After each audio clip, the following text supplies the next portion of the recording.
ज्ञान व्यापी मामले पर खुलकर मैदान में उतरे हैं सपा प्रमुख। ज्ञान व्यापी मामले पर खुलकर मैदान में सपा प्रमुख अखिलेश यादव उतरे हैं। शिवलिंग मामले के मुद्दे पर अखिलेश यादव का बड़ा बयान सामने आया है। बड़ी खबर बता रहे हैं, जहां पर उन्होंने कहा कि कहीं भी पत्थर रख दो मंदिर बन जाता है। ये बयान अखिलेश यादव की तरफ से सामने आया है, जहां पर अखिलेश यादव ने बीजेपी पर साजिश करने का आरोप लगाया है। अखिलेश यादव ने बीजेपी पर साजिश करने का आरोप लगाया, कहा कहीं भी पत्थर रख दो मंदिर बन जाता है। ज्ञान व्यापी विवाद को उन्होंने बीजेपी का स्मोक स्क्रीन मुद्दा बनाया है। देखिए, अखिलेश यादव ने ये बड़ा बयान दिया है। उन्होंने बोला कि स्मोक स्क्रीन मुद्दा है ये बीजेपी के लिए। उन्होंने कहा कि कहीं भी पत्थर रख दो मंदिर बन जाता है। दरअसल शिवलिंग मिलने के मामले पर उन्होंने ये बयान दिया और इसके बाद लगातार उनका ये बयान सुर्खियां बटोर रहा है। समाज को कैसे बांटा जाए, समाज में कैसे नफरत हो और जो विपक्षीय लोग हैं उनके बीच में एक दूसरे से कैसे दूर किया जाए, इसी रणनीति पर लगातार भारतीय जनता पार्टी काम कर रही है। जहां तक धार्मिक स्थानों का सवाल है, पहले से जो एक्ट बना है 1991 एक्ट की परवाह नहीं है भारतीय जनता पार्टी को। तो देखिए, ज्ञान व्यापी मामले पर अखिलेश यादव ने ये बयान दिया। उन्होंने कहा कि साफ तौर पर कि कहीं भी पत्थर रख दो मंदिर बन जाता है। ये बयान अखिलेश यादव की तरफ से, जिसके बाद अब लगातार चर्चा का विषय बना हुआ है।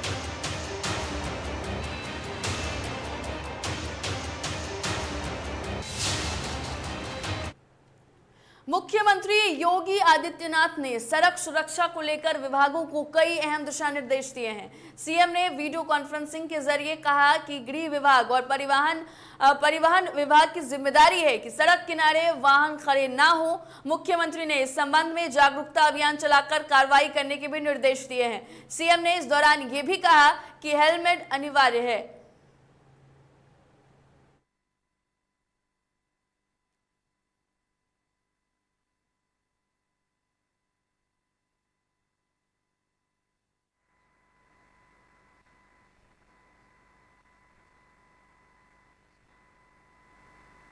वरिष्ठ पुलिस अधीक्षक को और जिलाधिकारी को अपने अपने जनपदों में नियमित रूप से करना होगा। सड़कों पर अलविदा की नमाज नहीं हुई।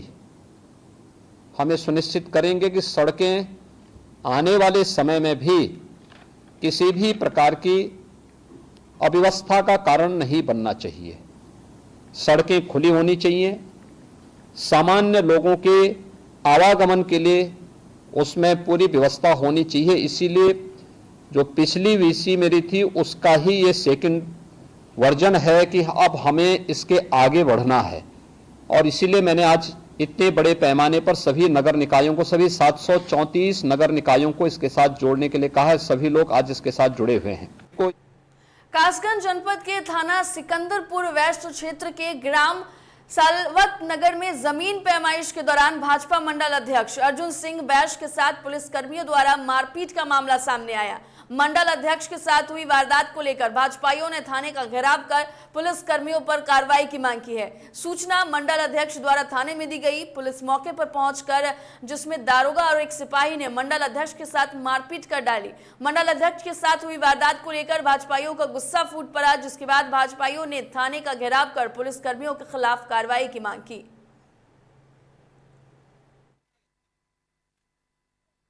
गांव में पैमाइश हो रही थी उच्च न्यायालय के आदेशानुसार। वहां मेरा मकान है, मैं अपने मकान पर था। जैसे ही पैमाइश हुई, दबंग लोगों के खेत में सरकारी चक्कर रोड निकला।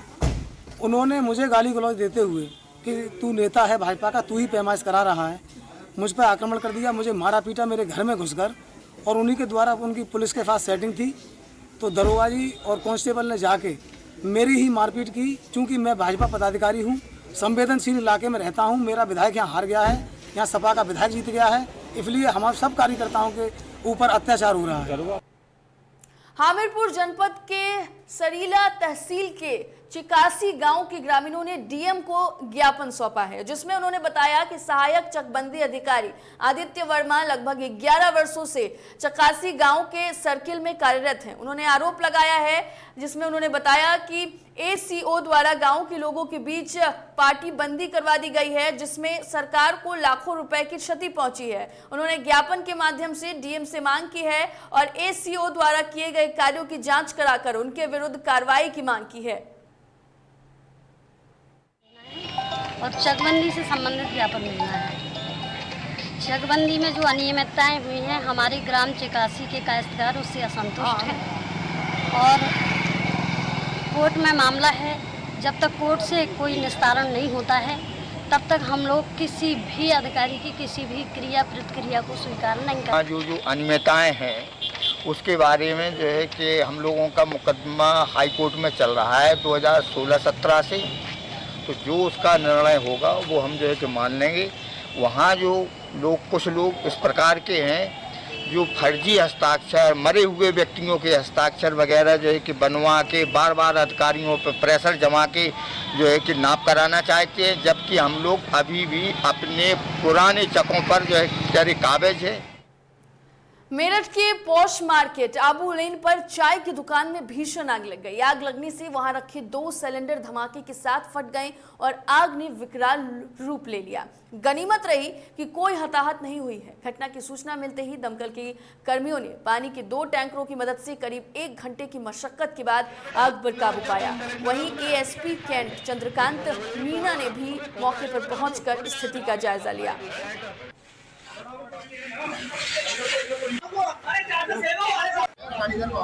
चाय की दुकान में भीषण आग लगी और इसके बाद तेज धमाकों से पूरा इलाका गूंज उठा। वहीं आग लगने के बाद जानकारी दी गई, जिसके बाद पुलिस अधिकारी भी मौके पर पहुंचे।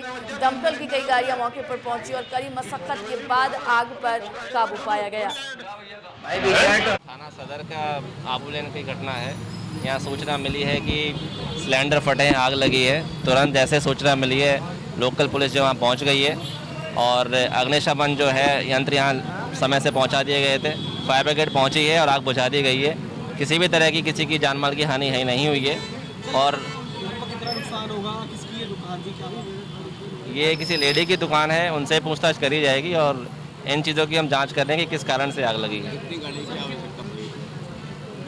2 गाड़ियों की आवश्यकता पड़ी थी। सर लगभग कितने सिलेंडर की फटने की आशंका है? अभी तक ये पता चला है कि 2 सिलेंडर फटे हैं और सही कारण क्या थे जिस वजह से आग लगी है, उस सब की हम जांच करेंगे।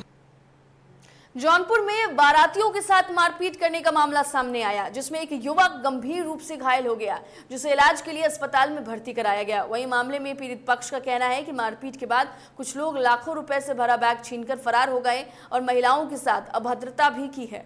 बता दें कि पुलिस मामले की जांच में जुट गई है और गाँव में तनावपूर्ण स्थिति देखकर भारी पुलिस बल को तैनात कर दिया गया है। लोग पवारे के पूरा के यादव लोग थे, जो 60-70 लोग के मतलब लगभग थे।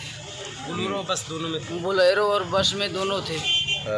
जो कि हमारे घर से एक हमारा छोटा भाई मना किया तो उसको मार दिए। और पुरुषोत्तम पाल के लड़के सुनील पाल की बारात वहाँ पे बस से आ गई। उस बस से कुछ बाराती उतर के मिश्रा की बस को हटाने के लिए कहने लगे। इसी बात को लेकर दोनों पक्षों में विवाद तथा मारपीट हुआ। बड़ी खबर राजधानी पटना से बता देते हैं आपको। बीडीओ अजय कुमार के ठिकानों पर ईओयू की रेड हुई है। यह बड़ी खबर राजधानी पटना से, जहां पर बीडीओ अजय कुमार के ठिकानों पर ईओयू ने छापेमारी की है। अजय कुमार प्रिंस पर लगभग 229% अधिक धन अर्जित करने का आरोप लगाया गया है। यह बड़ी खबर हम आपको बता रहे हैं, जहां पर पूर्णिया सहित कई ठिकानों पर छापेमारी जारी है।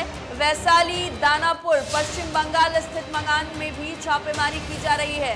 ईओयू की तरफ से छापेमारी लगातार जारी है। आर्थिक अपराध इकाई की विशेष टीम ये छापेमारी कर रही है। बड़ी खबर राजधानी पटना से, जहां पर आपको बता दें बीडीओ अजय कुमार के ठिकानों पर ईओयू की रेड हुई है, जहां पर आय से अधिक संपत्ति का ये पूरा मामला बताया जा रहा है। पूर्णिया सहित कई ठिकानों पर लगातार छापेमारी की जा रही है। अधिक जानकारी के लिए हमारे संवाददाता धीरेन्द्र हमारे साथ फोन लाइन पर जुड़ गए हैं। धीरेन्द्र, ईओयू लगातार छापेमारी कर रही है, वीडियो के कई आवाज पर छापेमारी हो रही है, क्या कुछ अपडेट है?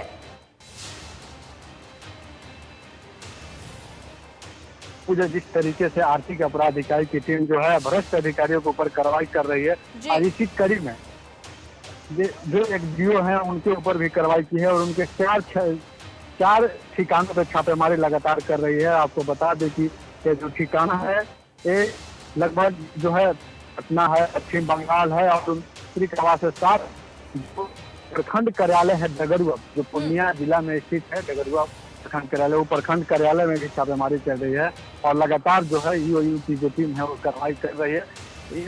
जब ये अपने पद पर थे, उस पद का दुरुपयोग करके आय से अधिक संपत्ति अर्जित की है और लगभग आय से 29% अधिक ये जो है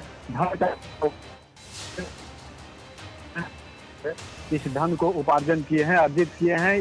और इसको पुष्टि होने पर जब शिकायत मिली थी आर्थिक अपराध इकाई को कि इन्होंने आय से अधिक संपत्ति अर्जित की है, तो उस पुष्टि करने के बाद जो है FIR दर्ज कर आज 4 ठिकानों पर जो है ईओयू की टीम छापेमारी कर रही है। छापेमारी में बहुत सारे जो है धन मिलने की संभावना जताई जा रही है। हालांकि अभी जो है अधिकारी क्या कुछ मिला है इसको भी बताने से परहेज कर रहे हैं, क्योंकि जो है कार्रवाई अभी चल ही रही है। चारों ठिकानों पे कार्रवाई चल रही है। पूजा, बहुत शुक्रिया धीरेन्द्र आपका तमाम जानकारी के लिए। तो देखिए, वीडियो के घर पे छापेमारी की जा रही है। हालांकि फिलहाल क्या कुछ वहां पर जब्त हुए हैं, क्या कुछ बरामद हुए हैं, इसके बारे में किसी भी आधिकारिक तौर पर बयान अभी सामने नहीं आए हैं।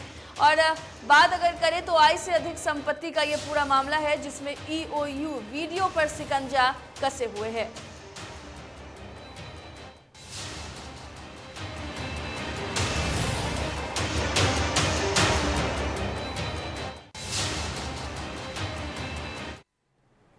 वैशाली जिले में अपराधियों का पुलिस का खौफ नहीं रहा है। जिले में लगातार हो रही हत्या से लोगों में डर के साथ भारी आक्रोश देखने को मिल रहा है। ऐसे में एक बार फिर पुलिस को चुनौती देते हुए बेखौफ अपराधियों ने ट्यूशन पढ़ाकर घर लौट रही एक 22 वर्षीय छात्रा की गोली मारकर हत्या कर दी। घटना को लेकर यह बताया जा रहा है कि लालगंज नगर परिषद क्षेत्र में छात्रा शाम को बच्चों को ट्यूशन पढ़ाकर साइकिल से घर लौट रही थी। इसी दौरान घात लगाए अपराधियों ने अंकिता को गोली मार दी।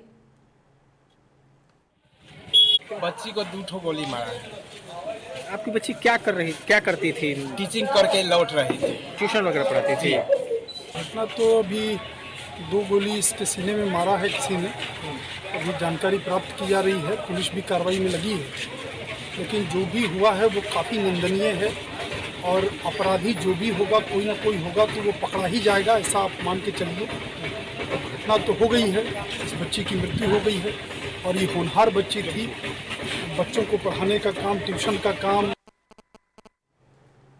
अगली खबर का रुख करते हैं। बड़ी खबर मुजफ्फरपुर से, जहां शराब तस्करों के खिलाफ बड़ी कार्रवाई की गई है। मुजफ्फरपुर से ये खबर हम आपको बता रहे हैं, जहां पर शराब तस्करों के खिलाफ बड़ी कार्रवाई की गई है। उत्पाद विभाग ने भारी मात्रा में शराब जब्त किया है।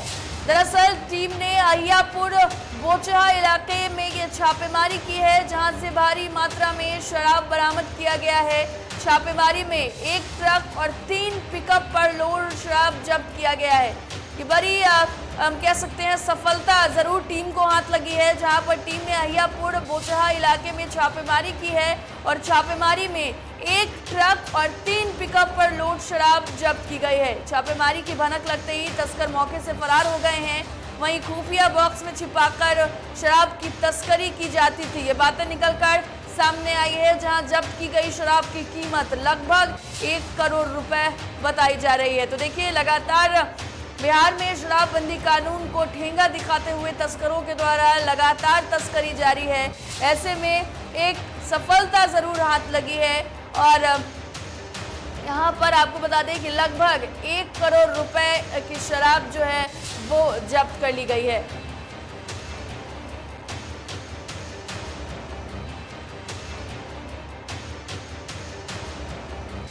अधिक जानकारी के लिए हमारे संवाददाता रुपेश हमारे साथ फोन लाइन पर जुड़ गए हैं।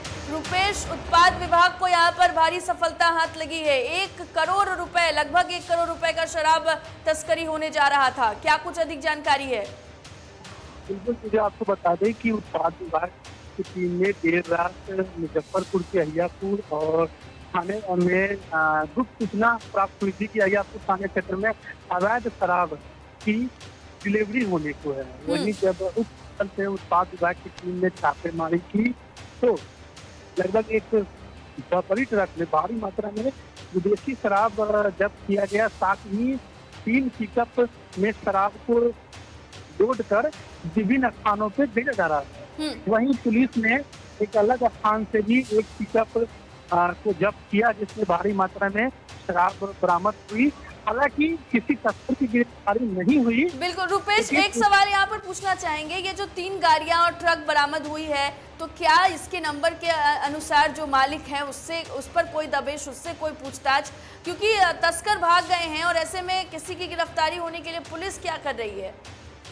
बिल्कुल पूजा, उत्पाद इंस्पेक्टर अभिनव कुमार ने बताया कि जो गाड़ी जब्त हुई है उसके कागजात से संबंधित जांच कर और आगे की कार्रवाई की जाएगी। बहुत शुक्रिया रुपेश आपका तमाम जानकारी के लिए। तो देखिए यहाँ पर पुलिस को एक बड़ी सफलता हाथ लगी है। लगभग 1 करोड़ रुपए का शराब जो है वो तस्करी के लिए लाया गया था, जिसके बाद पुलिस ने यहाँ पर शराब जब्त कर लिया है।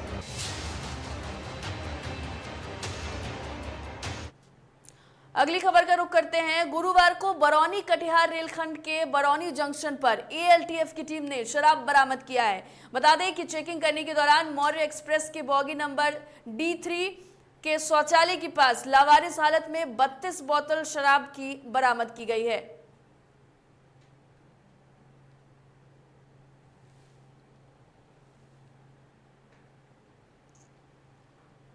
जहानाबाद में बारातियों से भरी गाड़ी और एक ट्रैक्टर में जबरदस्त तरीके से टक्कर हो गई है, जिससे आपको बता दें कि बाराती में शामिल हुए युवक की मौत हो गई, जबकि एक युवक गंभीर रूप से जख्मी हो गया और उसे इलाज के लिए सदर अस्पताल में भर्ती कराया गया। घटना के संबंध में बताया जा रहा है कि मुकदमपुर लोदीपुर गांव से ऑटो ने नोनिही बारात जा रही थी। इसी बीच साकिर बिघा गांव के समीप एक अनियंत्रित ट्रैक्टर ने आगे से जबरदस्त टक्कर मार दी, जिसमें 2 लोग गंभीर रूप से घायल हो गए हैं, जिसे लोगों ने आनंद फानन में सदर अस्पताल में इलाज के लिए भर्ती कराया, जिसमें एक की इलाज के दरमियान मौत हो गई जबकि दूसरा सदर अस्पताल में इलाजरत है, जहां उसकी स्थिति चिंताजनक बनी हुई है।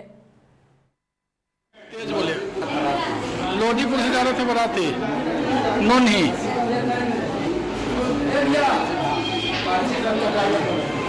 बाराती जा रहे थे। एक्सीडेंट कहाँ पर ही हुआ? कौन थाना पड़ता है? मखदुमपुर थाना। शास्त्री बिघा बेला पड़ा है। क्या नाम है उसको? विकास कुमार। घर कहाँ हुआ? उसको सरैया। सरैया। कोई मोटरसाइकिल वाला मार दिया? ना, ट्रैक्टर वाला। ट्रैक्टर वाला। क्या वो घायल है? क्या वो घायल है? 2। और चलिए, झारखंड में पंचायत चुनाव हो रही है। दरअसल गांवों की नई सरकार के लिए कोडरमा के डोमचांच, मरकच्चो और सतगावा प्रखंड में वोट डाले जा रहे हैं। इन तीनों प्रखंड में कुल 542 मतदान केंद्र बनाए गए हैं, जहां सुबह 7 बजे से ही मतदान की प्रक्रिया जारी है। दोपहर 3 बजे तक लोग अपने मताधिकार का प्रयोग कर सकेंगे। तीनों प्रखंडों में कुल 20,000, आपको बता दें कि 2,23,020 मतदाता अपने मताधिकार का प्रयोग करेंगे। डोमचांच, मरकच्चो और सतगावा में वार्ड सदस्यों के 542 पंचायत समिति सदस्य, 56 मुखिया, 49 और जिला परिषद सदस्य के 5 सीट हैं, जहां पर 1036 प्रत्याशी मैदान में हैं। मतदान केंद्रों पर सुबह से ही लोगों की भीड़ उमड़ रही है और धूप निकलने से पहले लोग अपने मताधिकार का प्रयोग कर लेना चाहते हैं। महिला मतदाताओं ने बताया कि उनके एक वोट से गांव की तरक्की और विकास का रास्ता खुलेगा और इसी सोच के साथ अच्छे उम्मीदवार का चयन करने वो लोग मतदान केंद्र पर पहुंचे हैं। मतदान को लेकर 26 क्लस्टर और 77 सेक्टर बनाए गए हैं। इनके अलावा जिले के आला अधिकारी लगातार मतदान केंद्रों का जायजा ले रहे हैं। अपना हक होता है, मतदान करना बहुत जरूरी है। समाज के सर्वांगीण विकास के लिए मतदान करना जरूरी है। यहाँ पर वोटिंग करने आए हैं, कैसा लग रहा है? बहुत अच्छा लगा वोटिंग करने का। मैं फर्स्ट टाइम थी और उसका अनुभव भी मुझे पता चला कि कैसे वोटिंग होता है। गर्मी के कारण हम लोग सुबह सुबह वोटिंग करने के लिए आए हैं। हम चाहते हैं कि ये वोटिंग हर कोई अपने बढ़ चढ़ कर हिस्सा ले इसमें, ताकि हमारे गांव का अच्छे प्रतिनिधि को चयन करें, उसका अच्छा विकास हो। फिलहाल इस बुलेटिन में इतना ही। देश दुनिया की तमाम खबरों के लिए देखते रहिए DTV भारत। मुझे दीजिए इजाजत। नमस्कार।